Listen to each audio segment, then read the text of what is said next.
श्री वृंदावन बिहारी लाल की जय। श्री सीताराम जी महाराज की जय। श्री हनुमान जी महाराज की जय। जगत गुरु भगवान की जय।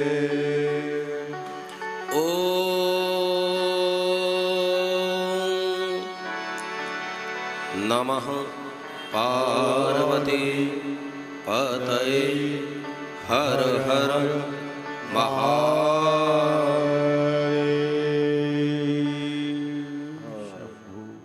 तो रामचरितमानस जो है ना, सच में महोदधि है। इसमें साधक को इतने सूत्र दिए हैं, यहां जीवन मुक्त महापुरुष भी मोती चुगते हैं इन सूत्रों को और अपने अंतःकरण के साथ। इससे हमें पता चल जाता है कि हमारी वास्तविक अवस्था क्या है। याद रखना, साधना करने वाले की सबसे पहली बात है कि वो व्यक्ति अंदर से सरल होना चाहिए। जो सरल नहीं है वो साधु हो पाएगा, क्षमा करिएगा, मेरा मति तो ऐसा। क्योंकि हमारे गोस्वामी जी ने तो कहा है, संत सरल चित जगत हित जान सुबाहु सनेह। तो हमें चाहिए कि हम, सै का मतलब होता है सीता, रे का मतलब होता है राम जी और लय का मतलब होता है लखन। यानी जो साधक सरल बन गया ना, उसके जीवन में सीता भी है, राम भी है और लखन भी है। वहां भक्ति भी है, ज्ञान भी है और वैराग्य भी है। ये साधक सरल होगा तो सरल को उस परम अवस्था की अनुभूति होगी। लेकिन जीवन में सब कुछ सरल है, लेकिन सरल बनना बहुत कठिन है। हम सरल नहीं बन पाते, हम बाएं दाएं बहुत चालाकियां सीख लेते हैं। याद रखना, चतुराई व्यक्ति सफल तो हो सकता है समाज की दृष्टि में, लेकिन श्रेष्ठ नहीं हो सकता है। महाराज देह मिये बैरिणा तो समाज। और फिर राम जी को प्रणाम किया है। राजीव नयन धरे धनुषाय कहा, नीलांबुज श्यामल कोमलांगम। क्या छवि है हमारे ठाकुर जी की। मेरे भाई बहन, यहाँ चरण भी कमल है, यहाँ कर भी कमल है, यहाँ लोचन भी कमल है। कहा जाए तो परमात्मा का सब कुछ कमल है। हमारा मन भ्रमर बनना चाहिए, बस केवल और केवल वो एक स्थिति बचे, जब हम लोग उस भाव और उस अनुराग के साथ उस परमात्मा में एकीकार हो जाए। नव कंज लोचन कंज मुख कर कंज पद कंजारुणम। राजीव नयन धरे धनुषायक, भगत विपत्ति भंजन सुखदायक। मेरे भाई बहन, मेरा एक निवेदन और है, क्योंकि आप साधक हैं, आप ठाकुर जी का नाम जप करिएगा, लेकिन रूप का ध्यान करना, क्योंकि बगैर रूप का ध्यान किए मन एकाग्र नहीं होगा। बिना आधार के तुम्हारा मन बहुत भटकेगा। इसलिए तो भी आपको अच्छा लगे, आप समाधि में हो तो अच्छी बात है, लेकिन जैसे ही समाधि से कोई शिव बाहर आता है तो वो क्या ध्यान करते, बंदो बाल रूप सोई राम। जब तक वो अंतर्मुखता में है तो कोई बात नहीं है, लेकिन पुन मन बाहिर की न, जैसे ही मन को बहिर्मुखी किया है, बंदे हो बाल रूप सोई राम। तो हरि का नाम जप करते करते परमात्मा के स्वरूप का ध्यान करें। कोई अनेक साधनों की बात पूछे किसी भी सदगुरु को, गुरुदेव आप ब्रिज में रहते हो, आप बताओ मैं क्या करूं, मैं कौन सा साधन करूं, मैं कहां जाऊं, मुझे कुछ भी करने को बाकी नहीं बचा, मैं काम धंधे सब छोड़ के आया हूं, आपकी शरण में आ गया हूं, मैं कौन सा साधन करूं। तो आपको पता है, कोई बीमारी अगर नहीं मिट रही है और कोई अगर उस औषधि का सेवन करे और उससे मिट जाता है, फिर वो दवाई की बड़ी प्रशंसा करता है। गोस्वामी जी महाराज को नाम जप में जो निष्ठा है, इसलिए राम जी की वंदना उतनी पंक्तियों में नहीं की जितनी पंक्तियों में राम जी के नाम की वंदना की है। बंदहु नाम राम रघुबर को, हेतु कृषानु भानु हिमकर को। राम नाम की इतनी महिमा है गोस्वामी जी की दृष्टि में। बाबा कहते हैं राम नाम मणिदीप धर जीह दे हरि द्वार। अगर बाहर और अंदर उजियारा चाहते हो तो जिब्या पर नाम राम रख लो। इसकी महिमा को गणेश जी ने जाना था, इसलिए प्रथम पूजनीय बने। महिमा जासु जान गणराव। ध्रुव जी महाराज ने जपा था ध्रुव सगिलान जपो हरि नाव, परम पद मिला उनको। प्रहलाद ने जपा था, अरे भैया जाने दो, गणिका अजामिल व्याध ने जपा था, अपित अजामिल गज गणिका हूं। ये नाम का ही तो प्रभाव है। नारद जी महाराज ने नाम के प्रभाव को जाना, वो जगत के प्रिय हो गए। जग हरि हर हर प्रिय अपू, नारद जाने हूं नाम प्रतापू। राम नाम की बड़ी महिमा को गोस्वामी जी महाराज मानस में प्रतिपादित करते हैं। तीनों कालों में और चारों युगों में नाम की महिमा है। राम जी ने तो अहिल्या का उद्धार किया, लेकिन राम जी के नाम ने न जाने कितनी कुमतियों को सुमति बनाया है। राम जी ने रावण का वध किया, लेकिन राम ने न जाने कितने मोहों को नष्ट किया है परमात्मा के नाम ने। भगवान श्री राम ने सेतु की संरचना की है, लेकिन नाम लेत भव सिंधु सुखाई। परमात्मा का नाम जप करने से तो भव सागर ही सूख जाता है। जिसने भी नाम जप किया है ना, तो मीरा कहती है राजस्थान की, भव सागर सब सूख गयो है, फिकर नहीं मोए तरन की, अब मेरा मन हरि नाम में लग गया है। वास्तविक हरि नाम की जो महिमा है ना पुराणों में, हरिर नाम हरिर नामैव केवलम कलौ नास्तैव नास्तैव नास्तैव गतिरन्यथा। हम कोई भी पुराण की कथा को गाते हैं तो पहले मातम होता है। अब कोई भी पुराण को देखिएगा, फिर बाद में उसके में आध्यात्म होता है, और आध्यात्म के बाद में फिर तदात्म होता है। इसलिए हम कोई भी पुराण को पढ़ते हैं तो मातम को पढ़ते हैं, फिर उसके आध्यात्म को पढ़ते हैं। भवाटवी इत्यादि आप प्रसंग सुनोगे, भवाटवी का बड़ा सुंदर वर्णन है। और ये सब करने के बावजूद भी फिर विश्राम तो नाम में जाके ही, नाम संकीर्तनम यस्य सर्व पाप प्रणाशनम प्रणामो दुख समनः स्तम नमामि हरिम परम। याद रखना, ये जो नाम है ना, भरोसो नाम को भारी। हमारे जो महापुरुष है ना, ये शास्त्रों को ज्यादा नहीं पढ़ते, शास्त्र के सार को पकड़ लेते। इसलिए जो हमारे फक्कड़ प्रकृति के जो साधु मिलेंगे ना आपको रामानंद परंपरा में, ये ज्यादा बहुत सैद्धांतिक, और ये तुमको पंडित जो होता है वो समाधान करेगा, लेकिन साधु जो होता है वो समाधिस्थ करेगा। ये जो है ना नाम में इतनी निष्ठा रखते हैं ना, मैंने आप क्या बताऊं आपको। और याद रखना, बालापन से हरि भजे जग से रहे उदास, तीर्थ आशा करत है कब आवे हरिदास। मेरा आपसे निवेदन है, जिसके भी जीवन में सरलता दिखाई दे ना, प्लीज आप उस महापुरुष को कभी ये मत सोचना। पढ़ने से व्यक्ति विद्वान हो सकता है, और विद्वान होना अलग बात है, और ज्ञानी होना अलग बात है।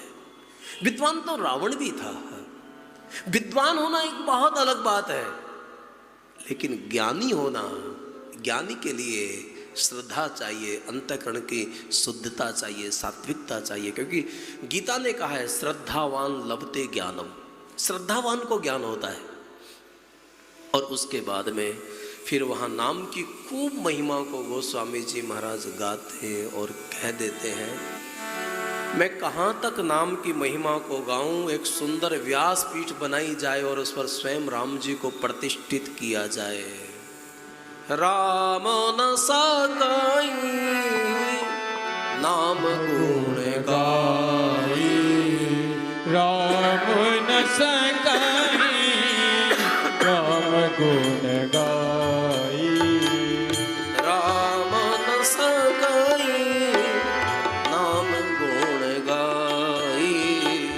राम सतयुग में ध्यान की महिमा है, त्रेता में यज्ञ की महिमा है, द्वापर में पूजा की महिमा है, कली काल में हरि नाम की महिमा है। यही कली काल में साधन दूजा, यही कली काल ना साधन दूजा। जोग जग जप तप कृत पूजा। जोग जप और तप कृत पूजा।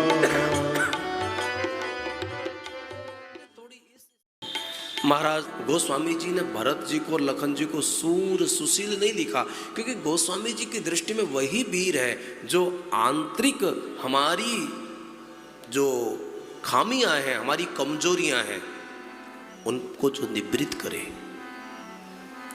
याद रखना, साधक के अंतःकरण में जब तक अंदर में विकार रहेंगे ना, तब तक बाहर कोई शत्रु बनता रहेगा, कोई मित्र बनता रहेगा। और ये निर्विवाद सत्य है कि जब अंदर के विकार शांत हो जाएंगे ना, तो तुम विश्वामित्र हो जाओगे, तुम विश्व बंधु हो जाओगे। इसलिए बाहर तभी तक हमें राग द्वेष होता है जब तक हमारे अंदर विकार है। और साधन इसलिए किए जाते हैं, परमात्मा की प्राप्ति के लिए नहीं करना है। परमात्मा नित्य प्राप्त है, ऐसा कोई कह नहीं सकता कि परमात्मा की प्राप्ति हमको करनी है। बस केवल हमें मन और बुद्धि को संत बनाना है। आत्मा तो नित्य प्राप्त है, हमें आत्मा की प्राप्ति नहीं करनी। हमारी मन बुद्धि साधु बन जाए, और मन और बुद्धि जब शुद्ध हो जाएंगे तो निर्मल मन जो है ना, वो परमात्मा की विभूति है। चंचल मन है वही संसार है। ये जो मन की चंचलता है, ये संसार है। मानस में भी लिखा है, निर्मल मन जन सोमयी बाबा। और गीता में भी कहा है, इंद्रियाणाम मनच्चास्मि भूतानामस्मि चेतसा। इसलिए गीता का एक श्लोक मुझे बहुत अच्छा लगता है, आश्चर्यवत् पश्यति कश्चिदेद। जब साधक थोड़ा साधन करते करते अंतर्मुखी होने लगता है तो उसको बहुत बड़ा आश्चर्य होता है कि हम किसको खोजने के लिए आए हैं और कहाँ क्या खोज रहे हैं। लेकिन ऐसा साधक भी भगवान के सामने अश्रुपात करता रहता है कि प्रभु मुझे आपकी प्रीति चाहिए, त्रिगुणातीत अवस्था। मुझे ये सच में बहुत प्यारा संदेश मिला कि जो त्रिगुणातीत है वो भी पदाब्जी भक्ति देही में की याचना कर रहा है। बिना भगवत प्रेम के वो ज्ञान अज्ञान है, वो को योग कुयोग है, वो धर्म अधर्म है जिसमें भगवत प्रेम ना हो। ज्ञान अज्ञान है जहां प्रेम की प्रधान, परमात्मा के प्रेम की प्रधानता नहीं है। और फिर हनुमान जी महाराज को प्रणाम किया। महावीर विनबो हनुमाना, राम जाओ सो जस आप बखाना। परमात्मा को भी जिसने ऋणी बना दिया है, ये जगत ऋणानुबंधी है, और स्वयं परमात्मा ने स्वीकार किया, हनुमान जी तात तुम्हार उऋण में नाई। दो चरण को अंगद और हनुमान जी दबाते हैं तो वहां लिखा है, बड़ भागी अंगद हनुमाना। तुम चरण कमल दबाते रहते हो, लेकिन जब अंगद आने लगते हैं तो वो पुण्य पुंज तुम पवन को मारा, से बहु जाई कृपा आगारा। याद रखना, पहले शास्त्र को पढ़ना चाहिए, और पढ़ने के बाद एकांत में बैठ के उस पर मनन करने से ना फिर बोध होता है। इन शास्त्रों को आप पहले तो पढ़ो, जितना हो सके ना शास्त्रों का अध्ययन करो, और जब शास्त्रों का अध्ययन हो जाए तो फिर उसके बाद में इन सारे अध्ययनों को करने के बाद चिंतन करो। फिर चिंता मत करो, हमारे को खाना कौन देगा, कि कपड़ा कौन देगा, कि हमारा नाम हो रहा है कि नहीं हो रहा है। ये वरना तो ये नाम की इच्छा भी है ना, दाम की इच्छा और काम की इच्छा, ये ना सब कहने में तो आसान है, बाकी मैंने बहुत बड़े बड़े महापुरुषों के, हम जैसे साधारण लोगों की तो बात ही छोड़ दो। ये नाम की इच्छा, पहली बात तो काम की इच्छा इतनी प्रबल है कि महासनो महापाप्म्य विद्य है मिय बैरिणाम, एक ये ऐसी कामना है कि उसको पूर्ति नहीं होती है, तृप्ति होती नहीं है और त्याग कर नहीं पाते हैं। संसार में सुख होता नहीं है लेकिन भासता है। तो काम की इच्छा भी और फिर दाम की इच्छा भी, कितना भी मिल जाए कम ही लगता है। इसलिए रामायण में सूत्र लिखा है, जिम प्रति लाभ लोभ अधिकाई, जितना मिलता उतना लगता है क्या है क्या है। और फिर अगर ये दोनों इच्छाओं से कदाचित ऊपर उठ भी गए, पूज्य महाराज श्री अभी वासनाओं की बातें कर रहे थे, छूटी त्रिविध इष्णा गाड़ी, तो मानस में अद्भुत लिखा है कि जो नाम की इच्छा है, आहा भैया ये तो है ना कहीं ये नाम दाम और काम की वासना है ना, बड़े बड़े हम लोग सब कुछ त्याग देते हैं लेकिन अंदर से ये सुनना चाहते हैं कि हम बहुत बड़े त्यागी हैं। और याद रखना, त्याग के भोग को भोग लेना भी एक अर्थ में भोग होता है। त्याग के भोग को भोग लेना भी एक अर्थ में भोग होता है। भर्तरी सब कुछ छोड़ के आया, राजपाट धन दौलत, और केवल शमशान में रहता है।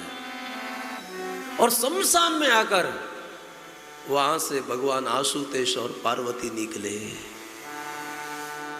तो फिर जब जा रहे थे तो उसके त्याग की बड़ी प्रशंसा की, ये देखो कितना त्याग करके आया है। शंकर मुस्काए भवानी, ये सब सृष्टि है। यहाँ हर जीव अपने गुण गुणों में बरत रहा है, जैसा गीता ने गुणा गुणेषु वर्तन्ते, बड़ा प्यारा सूत्र है ये। और अहंकार विमूढ़ आत्मा कर्ता इति मन्यते, और ये अहंकार मैं कर रहा हूँ ये तो विषयी जीव कहता है। और साधक जो होता है वो समझ लेता है कि भाई ये गुण का प्रभाव है, गुण गुणों में बरत रहे हैं, मैं तो इनका मेरे से इनका कोई लेना देना नहीं है। लेकिन सिद्ध की अवस्था क्या होती है, नैव किंचित करो मिति युक्तो मन्नेव तत्ववित्, 5वां अध्याय। तो फिर वो जब जा रहे थे तो उसने देखा कि बाबा कितना त्याग किया इसने, कि हाँ त्याग है, लेकिन त्याग शरीर से कर देना बहुत आसान है, लेकिन हृदय का त्याग, और याद रखना शरीर से त्यागी हुई वस्तु तुम्हें सम्मान दिला सकती है, लेकिन हृदय का त्याग तुम्हें शांति देगा। हम शरीर से किसी चीज को त्याग दें तो शरीर का त्याग व्यक्ति को सम्मान दिला देता है।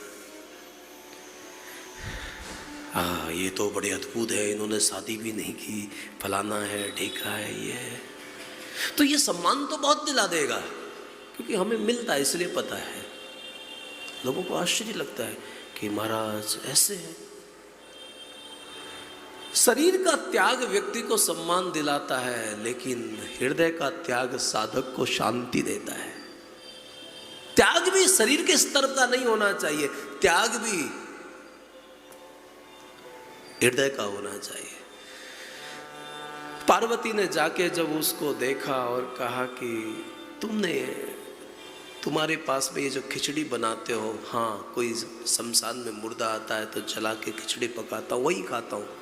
उन्होंने कहा आप खिचड़ी मुझे दे दोगे? तो फिर भर्तरी ने कहा कि मैं राजपाट दे सकता हूँ, मैं ये दे सकता हूँ, मैं वो दे सकता हूँ। तब जाकर पता चला कि शरीर से बहुत पहले त्याग दिया, लेकिन हृदय से अभी तक नहीं त्यागा है। हृदय में अभी कहीं ना कहीं मैंने ये त्याग दिया है, ये वासना तो है। ये तो भैया भगवान ही जब कृपा करता है ना तो वासनाएं और इष्णाएं मिटती हैं, वरना तो साव चलो चलो हर व्यक्ति कहता है, लेकिन ये घाटियां हैं ना, हमारे महात्मा लोग कहते हैं कि कंचन और कामनी को त्यागना बहुत आसान है, कंचन को त्यागना भी बहुत आसान है, लेकिन कीर्ति ही, ये जो कीर्ति है ना, ये तो भगवान कुछ ऐसा सहयोग बिठा दे जिसको तीव्र वैराग्य हो जाए, है ना। जैसा हमारे अखंडानंद जी महाराज सरस्वती के बारे में हमको पढ़ने को मिलता है। हमने तो दर्शन तो किए नहीं, खाली पढ़ा है उनके बारे में। और याद रखना, हमको तो श्रद्धे अखंडानंद जी महाराज पर इतनी श्रद्धा हो गई उनके उन अध्ययन ग्रंथों को कर करके कि फिर हम ये नहीं देखते कि वो बोलते हैं वो शास्त्र है, फिर ऐसा लगता है वो जो भी बोल रहे हैं वही शास्त्र सम्मत है। श्रद्धे महाराज जी बार बार उड़िया बाबा के पास जाते थे, जैसा मैंने पढ़ा है, और जाके पूछते थे कि बाबा भगवान कहाँ होगा, मैं क्या करूं, मुझे कौन सा साधन करना चाहिए। उड़िया बाबा एक ही बात कहते थे, शांतनु। अखंडानंद जी महाराज का पहले का नाम शांतनु बिहारी था, तो वो शांतनु ये मुट्ठी हमें एक ब्रिज रज लेते थे और कहते जब तक ये ब्रिज का एक एक कण तुझे कृष्ण दिखाई ना पड़े तब तक समझ लेना कि तू साधक तो है लेकिन सिद्ध नहीं है। तू साधक तो हो सकता है लेकिन अभी सिद्ध कोटि तक तुम्हारी अवस्था नहीं है। बहुत अच्छे, इसलिए सबके चरणों को प्रणाम किया। गोस्वामी जी अभी तक कुछ मांगते नहीं है, लेकिन अब वंदना करते करते सुख सनकादि इत्यादि सभी बुद्ध पुरुषों को प्रणाम करके बाबा गोस्वामी जी महाराज अब जब मां जानकी के बहुत करीब आते हैं, निश्चित है ये आलादनी शक्ति है। उद्भव स्थित संहार कारणिम क्लेशारणिम, भगवान राम को भी जन्म देने के लिए तो कोई ना कोई कौशल्या मिल गई, लेकिन ये माँ तो वो शक्ति है, जगत जननी है ना, ये किससे जन्म ले। और जब कोई साधारण स्त्री नहीं मिली तो इनको भूमि से प्रकट होना पड़ा, भूमि चाहे।